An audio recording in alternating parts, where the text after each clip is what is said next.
Hello friends, welcome back to my channel. আবারও একটা নতুন ব্লগে তোমাদের সবাইকে স্বাগতম। আজকে বানাচ্ছিলাম ছোট ছোট কুচো চিংড়ির বড়া।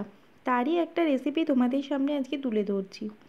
প্রথমে মাছগুলোকে খুব ভালো করে ধুয়ে নিতে হবে। কুচো মাছে অনেক পরিমাণে নোংরা থাকে, তাই মাছগুলোকে খুব ভালো করে পরিষ্কার করে ধুতে হবে।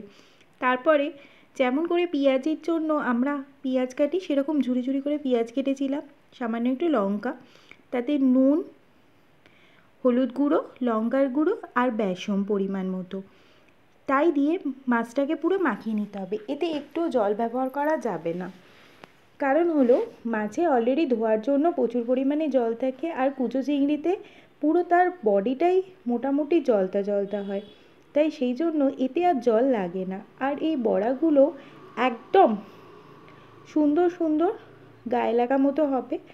নর্মাল যেরকম আমরা পেঁয়াজি বা নর্মাল বড়া খাই সেরকম হবে না। এটা ভাত দিয়ে মেখে খেয়ে এক থালা ভাত খেয়ে নেওয়া যায়।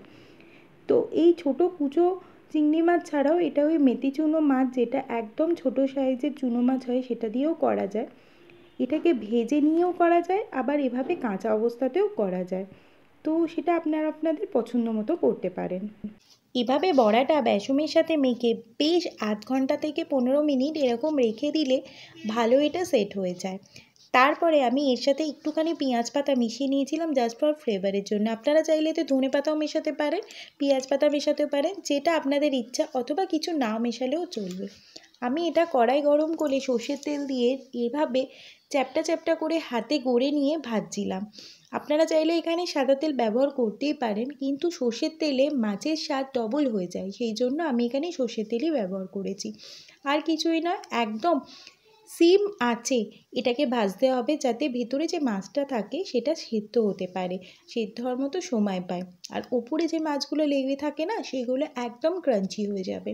খেতে অসাধারণ হয়। এক থালা ভাত একদম নিমেষে এটার সাথে উধাও হয়ে যাবে। ডাল আর এই বড়া দিয়েও যেমন খাওয়া যায়, শুধু এই বড়া ভাতে মেখে নিয়েও খাওয়া যায় খুব সুন্দর পরিমাণে ভাত। কথা বলতে বলতে আমার প্রায় এক কড়া প্রথম লটে মাছগুলো ভাজতে দেওয়া হয়ে গেছে। মাছগুলোকে একদম গোল্ডেন ব্রাউন করে ভেজে নেব আমি। এই মাছের বড়াটা খাওয়ার জন্য পুরো শীতকাল আমি অপেক্ষা করে থাকি। শীতকালে যেহেতু এই ছোটো সাইজের কুচো চিংড়ি মাছগুলো বেশি পাওয়া যায়, খেতেও খুব স্বাদ হয় এই মাছে। কদিন আগে আমি ছোটো মাছের একটা ভিডিও দিয়েছিলাম, সেখানে আপনাদের অনেক ভালোবাসা পেয়েছিলাম। আশা করব এই ব্লগটা দেখেও আপনারা অনেক অনেক ভালোবাসা দেবেন। চ্যানেলে নতুন হয়ে থাকলে অবশ্যই চ্যানেলটা সাবস্ক্রাইব করতে ভুলবেন না, আর লাইক শেয়ার কমেন্ট করতেও ভুলবেন না। চলুন, দেখতে দেখতে আমার মাছটা ভাজা হয়ে গেছে, তুলে নিচ্ছি আমি। রিকোয়েস্ট রইল, এই কুচো চিংড়ি বা ফুল চিংড়ির বড়া অবশ্যই বাড়িতে বানিয়ে খাবেন, আর শীতকালেই বানিয়ে খাবেন। চলুন টাটা, আবারও একটা নতুন ব্লগে দেখা হচ্ছে।